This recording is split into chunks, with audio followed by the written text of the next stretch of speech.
اس عمر میں جب انسانی صلاحیتیں مزمحل ہو جاتی ہیں اور انسان کی زندگی تھم سی جاتی ہے، یہ 92 سالہ باغی دانشور آج بھی پوری قوت سے استعماریت کی ہر شکل کو للکار رہا ہے۔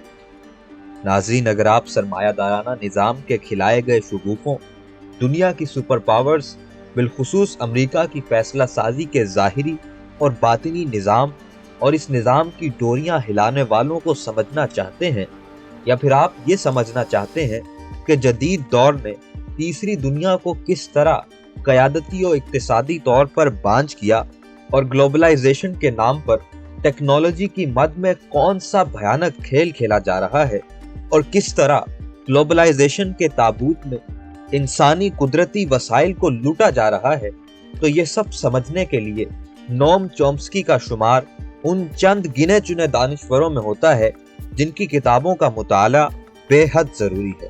اس لیے آج جان لو کہ معلوماتی سفر میں ہم آپ کو اس عظیم دانشور، جدید انگریزی لسانیات کے بانی، فلسفی اور امریکی خارجہ پالیسی کے معروف ناقد نوم چومسکی کی زندگی اور نظریات کا خلاصہ بتائیں گے۔ ہمارا دعویٰ ہے کہ یہ ویڈیو دیکھنے کے بعد آپ نوم چومسکی کے نظریات، ان کی ہمت اور بہادری کی داد دیے بغیر نہیں رہ سکیں گے۔ ناظرین، نوم چومسکی کی ابتدائی زندگی کا خلاصہ بیان کیا جائے تو وہ کچھ یوں ہے کہ آپ 7 دسمبر 1928 کو فلاڈیلفیا، پینسلوینیا، امریکہ میں پیدا ہوئے۔ امریکہ میں غیر سرکاری طور پر ان کی سالگرہ کے دن کو نوم چومسکی ڈے کہا جاتا ہے۔ اس روز نوم چومسکی کے چاہنے والے ایک دوسرے کو ہیپی کرسمس کی طرح ہیپی نوم چومسکی ڈے کہہ کر مبارکباد دیتے ہیں اور اس خوشی کا اظہار کرتے ہیں کہ وہ اس صدی کے سب سے بڑے دانشور کے عہد میں زندہ ہیں۔ نوم چومسکی کا تعلق ایک متوسط گھرانے سے تھا۔ انہوں نے ایک تجرباتی ابتدائی اسکول سے تعلیم حاصل کی، جہاں انہیں تخلیقی صلاحیتوں کو نکھارنے کا بھرپور موقع ملا۔ وہ ابھی 10 سال کے ہی تھے کہ انہیں اسکول کے میگزین میں لکھنے کا موقع ملا اور انہوں نے ہسپانوی خانہ جنگی میں بارسلونا کے زوال اور یورپ میں حاکمیت کے عروج پر نوحہ کنہ تحریر لکھی، اور اس کے بعد ان کا تحقیقی اور تحریری سفر شروع ہوا۔ جب وہ 13 سال کے تھے تو انہوں نے اپنی صلاحیتوں اور علم کو بڑھانے کے لیے نیو یارک کا رخ کیا، جہاں انہیں ان کی دلچسپی سے متعلق کتابیں بھی بآسانی میسر آ گئیں۔ انہوں نے یونیورسٹی آف پینسلوینیا میں داخلہ لیا، لیکن اس میں دلچسپی نہ پا کر انہوں نے یونیورسٹی چھوڑنے کا ارادہ کر دیا۔ لیکن پھر ان کی ملاقات امریکہ میں لسانیات کے بانی زیلیک ایس ہیرس سے ہوئی، جنہوں نے ان کا نظریہ بدل دیا، اور ہیرس کے کہنے پر انہوں نے اپنا گریجویشن مکمل کیا اور اپنا آئندہ تعلیمی سفر جاری رکھا۔ ناظرین، اب آتے ہیں نوم چومسکی کے نظریات کی جانب۔ اس میں کوئی شک نہیں کہ جو بھی نوم چومسکی کے نظریات، خیالات اور کام سے واقف ہے، وہ نوم چومسکی کے چاہنے والوں کے حلقے میں آ جاتا ہے، کیونکہ نوم چومسکی کے خیالات اور نظریات کو جاننا، ان کی کتابوں کو پڑھنا کسی بڑے فائدے سے کم نہیں۔ ان کی تحریریں جھوٹ کی اس بھیڑ میں سچ کو تلاشنے اور سچ تک پہنچنے کا ایک عمل ہے۔ جیسے آپ کسی اچھے شعر کو پڑھ کر دیر تک اس کی کیفیت کو محسوس کرتے ہیں، کسی اچھی تحریر کو پڑھ کر اس کے سحر میں کچھ دیر مبتلا رہتے ہیں، بالکل ایسے ہی نوم چومسکی کو پڑھتے ہوئے آپ ان کی تحریر کی سچائی، نظریات اور خیالات کی گہرائی کے سحر میں مبتلا ہو جاتے ہیں۔ ہر وہ شخص جو اس دنیا کے بارے میں سوچتا ہے، معاشرے کے حوالے سے سوال اٹھاتا ہے اور خصوصاً آج کی دنیا میں طاقت اور مافیا کے گٹھ جوڑ کو سمجھنا چاہتا ہے، اسے نوم چومسکی کو ضرور پڑھنا چاہیے۔ نوم چومسکی کی پہلی پہچان یہ ہے کہ وہ ماہر لسانیات ہیں۔ انہوں نے 1950 کی دہائی میں یہ انقلابی نظریہ پیش کیا تھا کہ تمام زبانوں کی بنیاد ایک ہی ہے۔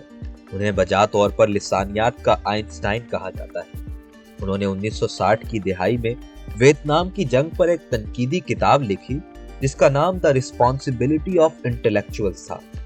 اس کتاب کے بعد چومسکی خاص طور پر بین الاقوامی سطح پر میڈیا کے ناقدین اور سیاست کے عالم کے طور پر جانے جانے لگے، اور بالخصوص امریکہ کی سیاست میں آج وہ ایک متحرک دانشور کے طور پر جانے جاتے ہیں۔ اپنے سیاسی ایکٹیویزم اور امریکہ کی خارجہ پالیسی کی تنقید کے لیے آج انہیں پوری دنیا میں سراہا جاتا ہے۔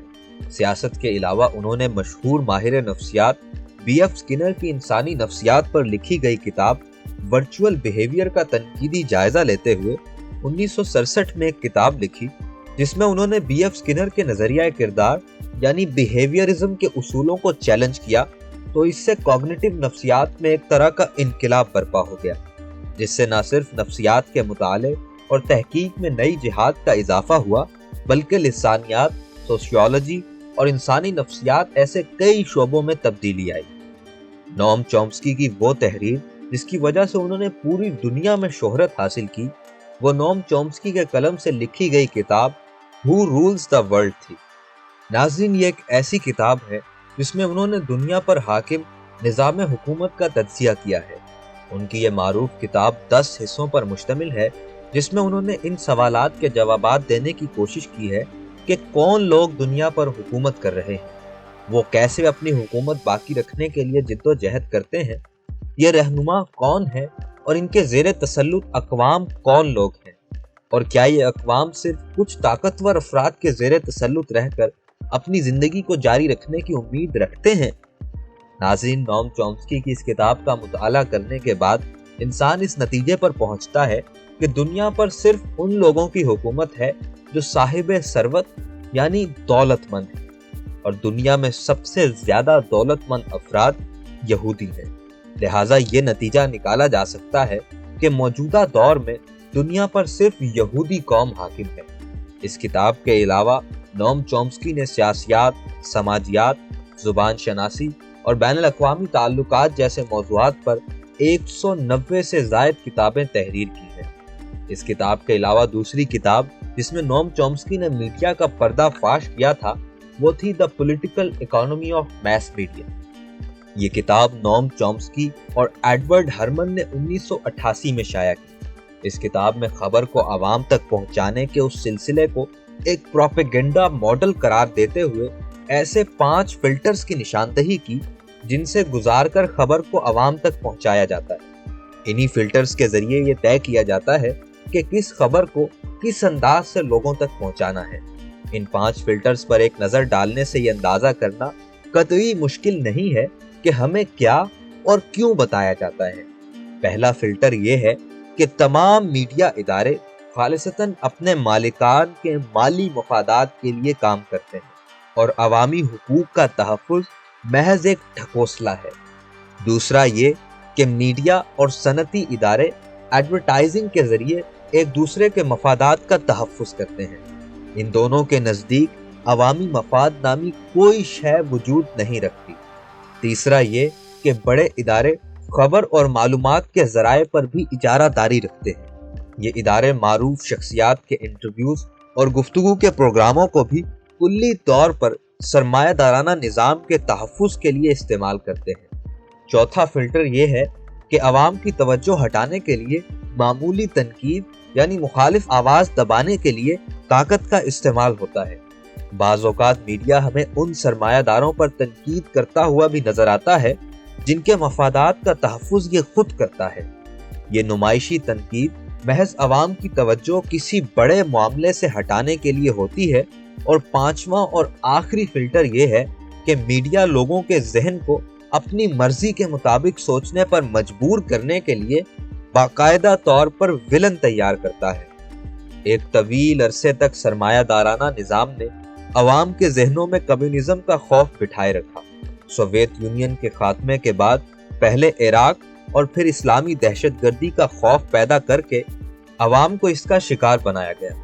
इस खौफ के लिए मीडिया सिर्फ खबर ही नहीं, हर प्रोग्राम, ड्रामे, फिल्म वगैरह का सहारा लेता है। ये खौफ पैदा करने के बाद लोगों को ये बताया जाता है कि सरमायादाराना निज़ाम ही उनकी जानो माल का मुहाफिज है, ताकि वो इस निज़ाम के शिकंजे से आज़ाद होने के मुतालिक सोचने की जहमत भी ना करें। नाज़रीन, नोम चॉम्स्की बैनुल अक़वामी सतह पर मीडिया के नाकिब और अमरीका की सियासियात में एक मुतहर्रिक दानिश्वर के तौर पर जाने जाते हैं। चॉम्स्की अक्सर मौक़ों पर अमरीकी पॉलिसियों को सख्त तनकीद का निशाना बनाते हैं। उसामा बिन लादेन की मौत पर चॉम्स्की कहते हैं कि हमें अपने आप से पूछना चाहिए कि हम क्या महसूस करते अगर Iraqi commander George W Bush के इहाते में उतरते, उसे कत्ल करते और उसकी लाश अटलांटिक समुंदर में फेंक देते। इसमें कोई शक नहीं कि बुश के जराइम बिन लादेन के जराइम से कहीं ज्यादा है। इसके अलावा अमरीकी अखबार से गुफ्तगू करते हुए 91 साला चॉम्स्की ने अमरीकी जमहूरियत के मुस्तकबिल पर शदीद तशवीश का इजहार करते हुए सदर ट्रंप को इंसानी तारीख का बदतरीन क्रिमिनल करार दिया।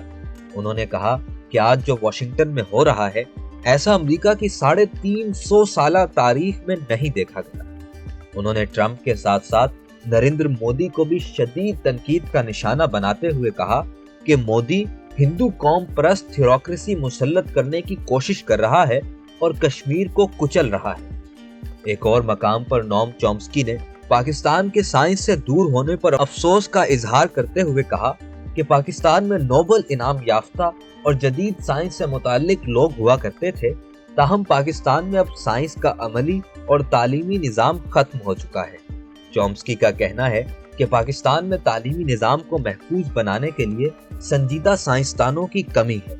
अगर पाकिस्तान मजहबी तवहुम परस्ती की दुनिया में रहा तो इसका कोई मुस्तकबिल नहीं होगा। नाज़रीन, ये थी 92 साला दानिश्वर नोम चॉम्स्की की अब तक की दास्तान, जो आज भी मुसलसल काम करने पर यकीन रखते हैं। आज भी वो MIT में modern language and linguistics department में खुसूसी एजाज और दर्जे के प्रोफेसर हैं। वो दुनिया भर में सफर करते हैं, लेक्चर देते हैं, इंटरव्यूज देते हैं और आए दिन अमरीकी एस्टेब्लिशमेंट के खिलाफ अपने मुतनाज़े बयानात के बाइस खबरों का हिस्सा बने रहते हैं।